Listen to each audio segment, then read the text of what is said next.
오늘 우리에게 주신 하나님의 말씀은 사도행전 9장 32절부터 35절 말씀입니다.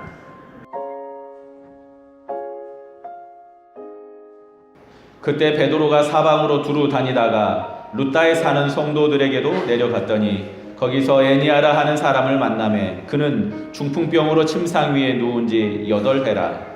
베드로가 이르되 에니아야 예수 그리스도께서 너를 낫게 하시니 일어나 내 자리를 정돈하라 한데 곧 일어나니 35절 같이 읽습니다. 룻다와 사론에 사는 사람들이 다 그를 보고 주께로 돌아오니라. 아멘.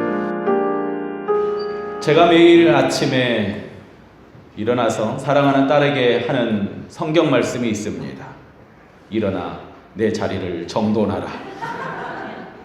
오늘 설교 말씀을 준비하면서 내가 참 성경적이구나 생각했습니다. 같이 한번 합니다. 일어나 내 자리를 정돈하라. 일어나 내 자리를 정돈하라. 일어나 자리를 정돈하고 오셨습니까? 네. 오늘 이 일어나 내 자리를 정돈하라 라는 말을 베드로가 선포합니다. 베드로가 갑자기 사도행전 중간에 잠깐 나오는데요. 그 전에 우리는 바울 이야기를 계속 살펴봤습니다. 다메섹으로 올라갔던 바울을 향하여서 예수님이 부르시고 예수님을 만난 바울이 고향까지 내려가 소망 중에 거기 머물던 이야기까지 우리는 함께 봤고요. 그리고 갑자기 여기 베드로의 이야기가 등장합니다. 사울은 고향에 가 있습니다. 베드로는 뭐 하고 있었습니까? 우리 32절 같이 읽어봅니다. 시작. 그때 베드로가 사방으로 두루 다니다가 룻다에 사는 성도들에게도 내려갔더니 아멘. 베드로는 사실 대단한 복음 전도자가 아니고요. 두루 다니다가 룻다에 있는 성도들에게 내려갔다고 합니다. 제자들은 예루살렘을 떠나기를 원치 않았습니다. 왜냐하면 제자들이 대부분 어디 출신이죠? 갈릴리 출신입니다. 갈릴리에서 오랜만에 예루살렘에서 살게 된 겁니다. 복음의 중심도 예루살렘이고 성령이 어디서 충만했습니까? 예루살렘에서 충만했습니다. 그러니까 예루살렘을 떠나고 싶지 않았을 겁니다. 예수님의 명령은 땅끝까지 이르러 내 증인이 되리라 얘기했습니다. 근데 예루살렘과 사마리아와 땅끝까지 가지 않고요. 예루살렘에만 머물러 있었던 겁니다. 대단한 베드로의 복음 전도 이야기가 본문에 전혀 등장하지 않습니다. 그런데 룻다라는 곳에 복음이 임했다고 얘기합니다. 거기 뭐라고 하냐면요. 룻다에 사는 성도들에게 내려갔다라고 본문은 짧게 얘기합니다. 룻다는 요나가 배를 탔던 욥바 바로 옆에 있습니다. 거기에 룻다라는 곳입니다. 성지순례팀이 이제 가게 될 이제 이스라엘 가게 되면요, 제일 처음 내리는 텔아비브 국제공항이 있는데 공항 바로 옆이 룻다라는 곳입니다. 거기 룻다에 있는 에니아를 만나는 장면인데요. 여기에 왜 성도들이 살고 있는지, 왜 이 사람들이 성도가 되었는지, 누가 복음을 전했는지 전혀 말하지 않습니다. 성경은 그저 베드로가 두루 다니다가 룻다에 있는 성도들을 만나러 갔다라고 잠깐 언급하고 있습니다. 아무도 하나님의 일을 막을 수 없습니다. 땅끝까지 이르러 내 증인이 되라. 제자들이 12사도라고 불리던 예수님의 직계 제자들이 예루살렘에 여전히 머물러 있는데 룻다에 복음이 이미 선포되고 성도가 있었던 겁니다. 누가복음 19장 40절에 보면 내가 너희에게 말하노니 만일 사람들이 잠잠하면 돌들이 소리 지르리라. 아멘. 사람들이 잠잠하면 누가요? 돌들이 잠잠할 것, 소리 지를 것이라고 얘기합니다. 우리에게 복은 하나님을 따라가는 것이 복입니다. 왜냐하면 하나님이 그 길을 여시기 때문입니다. 복음을 전하라고 할 때 예루살렘에 머물러 있으면요, 복음의 현장에 있지를 못하는 겁니다. 그 축복의 현장에 있으려면 어떻게 해야 돼요? 거기 쫓아가야 합니다. 다메섹으로 쫓아가고 그리고 예수님이 말씀하시는 그곳으로 달려갈 때 그곳에서 기적을 경험하는 것이지 그들이 가서 기적이 나타나는 게 아닙니다. 사실 우리 교회가 이웃 어른들을 위해서 본격적으로 전도한 건 지난달이 처음입니다. 그 전에는 아이들에게 전도하는 것만 우리는 시작했습니다. 아이들에게 매달 찾아가서 전도하고 소종교에서 온대 그러면 애들이 기대하고 있어요. 벌써 우리 아이들이요 그 학교에 가면은 아주 인기가 많아요. 왜 그러냐면은 야 언제 온대? 물어보면은 야 이번 와 그러면은 이번 주에 이제 선물을 들고 오는 겁니다. 인기가 아주 좋습니다. 우리가 그래서 한 게 아이들에게 전도한 것 뿐인데 사무총회와 구역을 정리하다가 명단을 처음에 왔을 때 명단과 그리고 지금 제가 정리한 명단을 살펴봤습니다.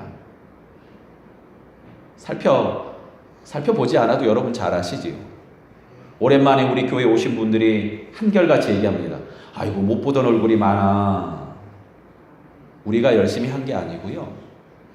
하나님이 하나님의 때에 보내시지 않았습니까? 그리고 우리가 만나게 하지 않았습니까? 우리가 착각할 때가 많습니다. 우리가 약한 것이지 하나님이 약한 것이 아니고요. 우리는 그 하나님의 때에 발을 한 걸음 내딛어야 하는 겁니다. 홍해가 갈라졌을 때 우리는 그 홍해를 지나가는 감격의 사람으로 한 걸음 내딛는 그 믿음의 걸음이 중요하지요. 우리가 홍해를 가르는 것이 아닙니다. 하나님 갈라주시면 우리는 믿음으로 저 멀리 바라보고 한 걸음 내딛는 겁니다. 우리는 하나님의 가능성입니다. 우리 같이 합시다. 우리는 하나님의 가능성입니다. 아브라함의 종이 이삭의 아내를 위해서 기도하고 있었습니다. 하나님 주십시오라고 기도가 끝나기도 전에 성경은 얘기합니다. 기도가 언제요? 끝나기도 전에 저기서부터 기도한 대로 리브가가 오는 장면을 종이 바라봅니다. 그리고 종이 계속 고백합니다. 하나님께서 나를 순적하게 인도하셨고 형통하게 인도하셨고 순조롭게 인도해 주셨습니다라고 계속해서 고백하는 장면들을 바라봅니다. 하나님의 계획은 이미 진행 중입니다. 기도할 때 진행 중인 게 아니라요. 기도하기도 전에 저기서 출발해 온 겁니다. 2019년 하나님이 우리를 위한 놀라운 축복이 이미 진행 중인 줄 믿으시기 바랍니다. 믿음을 가진 사람은 그 작은 가능성을 바라보고 달려가는 겁니다. 엘리야가 산꼭대기에서 기도하고 나서요.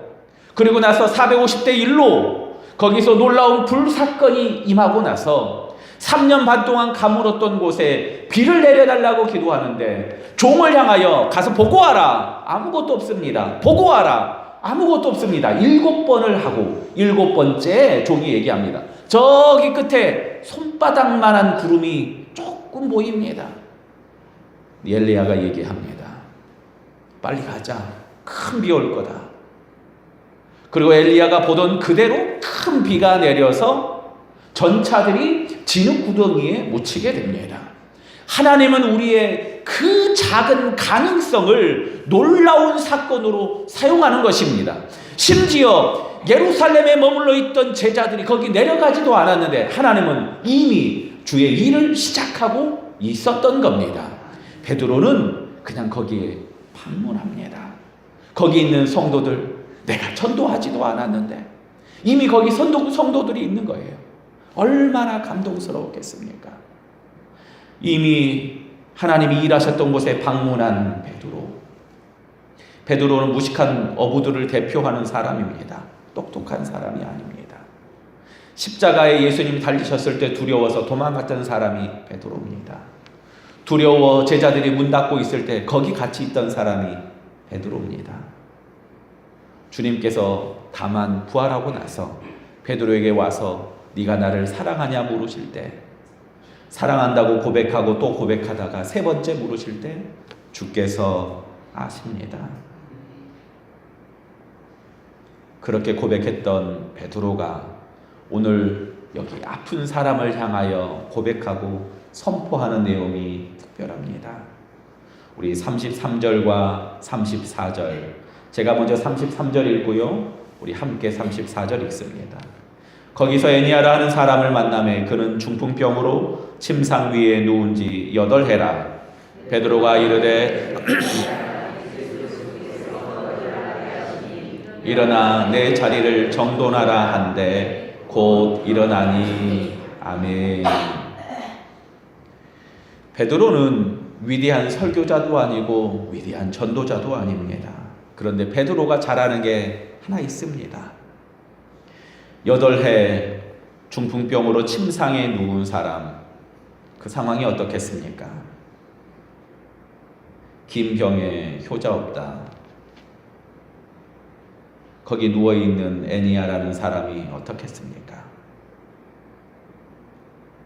애니아가 베드로를 보고 고쳐주세요 라고 말하지도 않습니다. 심지어 주변에 있는 사람들도 차마 말하지 않습니다. 왜냐하면 8년째입니다. 사실 오늘 본문을 읽다가 생각나는 사람이 하나 있었습니다. 저한테는 처형이 한 분 계셨습니다.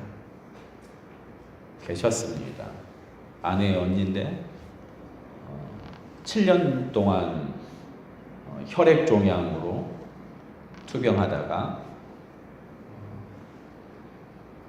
결혼한 지 1년 만에, 저희가 결혼한 지 1년 만에 소천했습니다.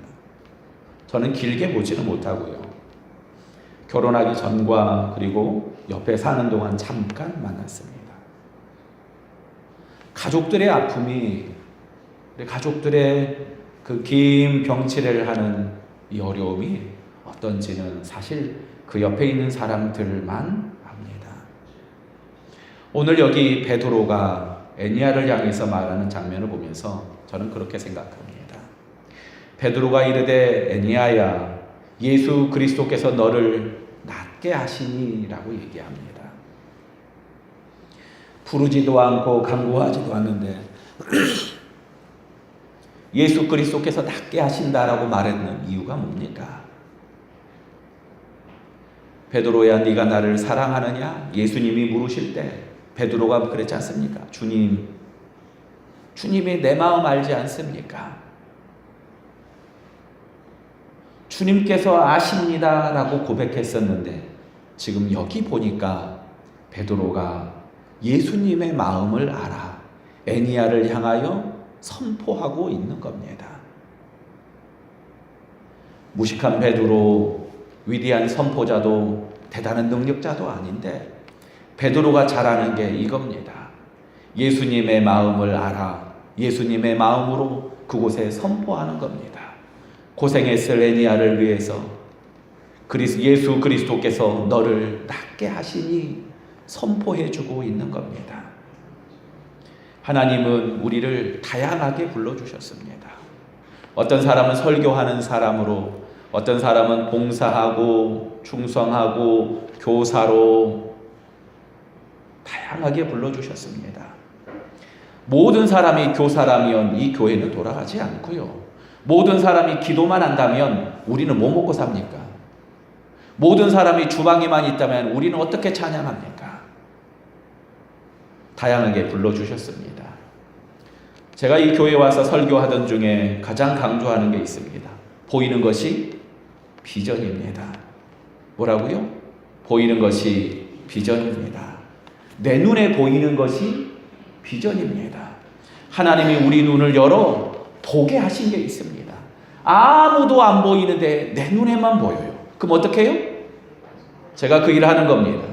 아무도 안 보이는데 제 눈에 설거지가 보여요. 그럼 어떻게 해요? 아니, 잘 따라오다가 갑자기 왜 그러세요? 설거지가 보여요. 그럼 어떻게 해요?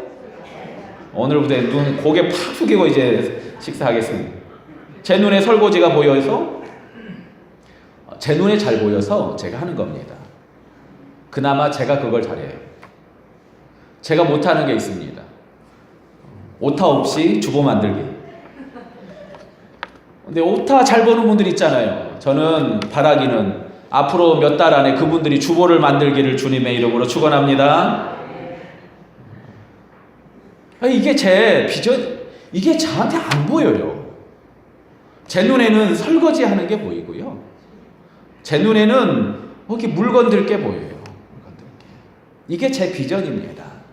어떤 분은 이 앞에 있는 꽃밭에 뭐 잡초가 자라는 게 보입니까? 어떤 분은 저 앞에 있는 텃밭에 풀이 보입니까? 돌이 보이고 뭘 저기다 심어야 될지 보입니까? 애들이 뭐 하면 저기 좋겠다. 이게 보이십니까? 그럼 그게 하나님이 우리를 향한 부르심이라는 겁니다. 모두 다 위대한 전도자가 아니고요. 모두 다 신방하는 사람이 아닙니다. 베드로는 할 줄 아는 것 딱 하나 있습니다. 예수님 제 마음 아시죠? 얘기했던 베드로가 뭔 잘해요? 예수님 마음을 잘 아는 겁니다. 그래서 예수님 마음으로 8년 동안 중풍병으로 누워있던 애니야를 향하여서 예수 그리스도께서 너를 낫게 하신다라고 말하며 선포하는 내용이 오늘 본문에 등장하는 겁니다. 사랑하는 성도 여러분, 어디로 부르셨습니까? 보니까 성가대로 많이 부르셨네요.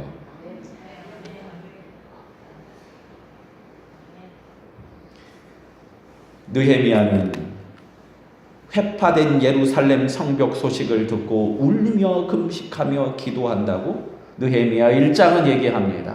아무도 울지 않고 아무도 예루살렘 성을 향하여서 기도하고 금식하지 않았습니다.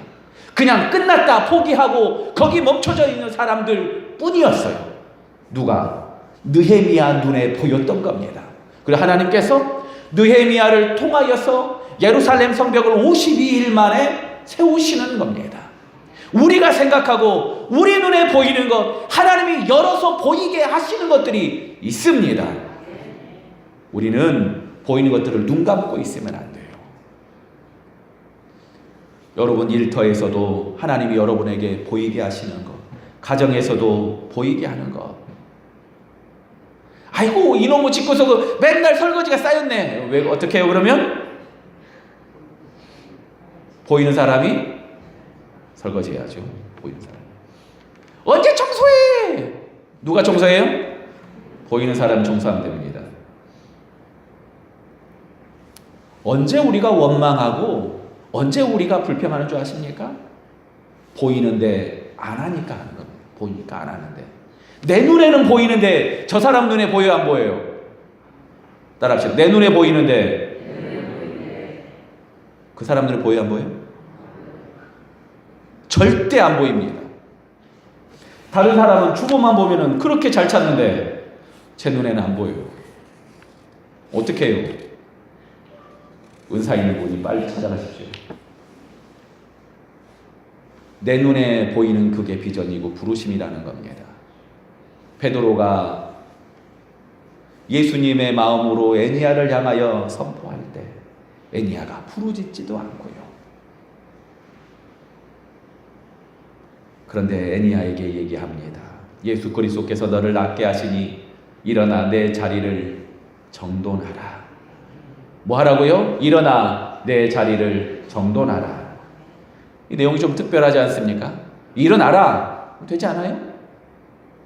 굳이 일어나 자리도 정돈시킵니다. 의심이 좀 안 생겼습니까?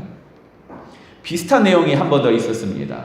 예수님께서 베데스다 연못에서 38년 된 병자를 보고 요한복음 5장 8절에 이렇게 얘기합니다. 일어나 내 자리를 들고 걸어가라. 그냥 걸어가라 그러면 안 됩니까? 일어나 내 자리를 들고 걸어가라 말씀하시는 겁니다. 그 자리가 어떤 자리입니까? 38년 동안 누워있었던 그 자리가 얼마나 더럽겠습니까? 그 자리에서 얼마나 원망하며 그 자리에서 얼마나 좌절함이 있었겠습니까? 내가 낫고 싶은데 내가 여기에 누워있다고, 아무도 나를 저기 들여다주는 사람이 없다고 얼마나 원망하는 그 자리에 있었겠습니까? 예수님이 그래서 말하는 겁니다. 일어나 내 자리를 들고 일어나라. 주저앉아 있지 말고 이제 내 자리를 털고 일어나서 더 이상 그 좌절의 자리, 낭망의 자리, 원망의 자리에 앉지 마라 얘기하는 겁니다. 오늘 여기 본문에서도 얘기합니다. 일어나 내 자리를 정돈하라. 애니야야 8년 동안 누워 있었었네. 일어나는 것으로 끝나는 것이 아니라 일어나 내 자리를 정돈하라. 특별한 이 본문을 한번 다시 살펴봤습니다. 그랬더니 정돈하라라는 이 단어가 언제 사용되냐면요, 마태복음 11장 8절에 예수님께서 예루살렘 성에 입성하실 때 사람들이 옷과 종려나무 가지를 펴서 예수님 입성하는 그 길에 펼 때, 이때 사용되는 단어가 정돈하다라는 단어입니다. 뭔가 펴다라는 겁니다. 예수님의 앞길을 준비해서 네가 펴라, 네 겉옷을 들고 거기 펴라라고 할 때 같은 단어를 여기 사용하고 있는 겁니다. 그러니까 애니아야, 일어나는 것으로 끝나는 게 아닙니다. 뭐 하라고요? 예수님이 오실 길을 네가 펴서 정돈해라, 예수님이 오시도록 네가 자리를 마련해라 선포하고 있는 것입니다. 그러자 이 사건을 들은 사람들이 35절로 얘기합니다. 같이 읽어봅니다. 룻다와 사론에 사는 사람들이 다 그를 보고 주께로 돌아오니라. 아멘. 그냥 낫게 하는 것이 목적이 아닙니다. 낫게 하심으로 정돈하라, 자리를 펴서 예수님이 오실 길을 준비하라 말씀하고 있는 겁니다. 베드로의 장모가 열병에 걸렸을 때 예수님이 고치시고 나서, 그리고 나서 어떻게 한 줄 아십니까? 수종 들게 하시니라. 그냥 질병이 고침받는 게 중요한 게 아닙니다. 왜 고침받는 질병이 필요합니까? 왜 그 몸이 나아야 합니까? 하나님, 내가 이 질병을 나음으로 주의 길을 준비하게 하여 주시며, 하나님 내게 힘을 주심으로 주님의 일을 감당하게 하여 주시며, 하나님 나의 사업을 통해서 하나님의 일을 감당케 해달라고, 그래서 하나님 나와 함께 해달라고, 거기까지가 하나님의 부르심의 목적인 겁니다. 그냥 단지 일어나기만 하는 것으로 끝나면 안 됩니다. 그냥 일어나면요 또 앉아요. 그냥 일어나면요 거기 또 앉습니다.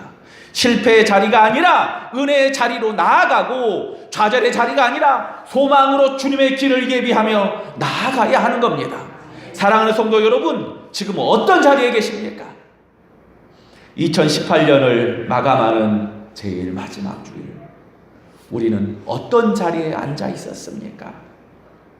백날 누워 있어도 누구 하나 거들떠 보지도 않는 그 자리, 썩어 문드러진 상처에서 흘러나오는 피고름에 악취가 진동하는 그 자리, 감추고 감춘 죄악이 이제 더 이상 감출 수 없어 진동하는 냄새로 나를 어렵게 하는 그 자리, 다른 사람을 원망하고 가족을 원망하며 절망으로 앉아 있었던 그 자리, 우리는 이 자리를 정돈해서 주님이 오시는 자리로 일어나야 합니다.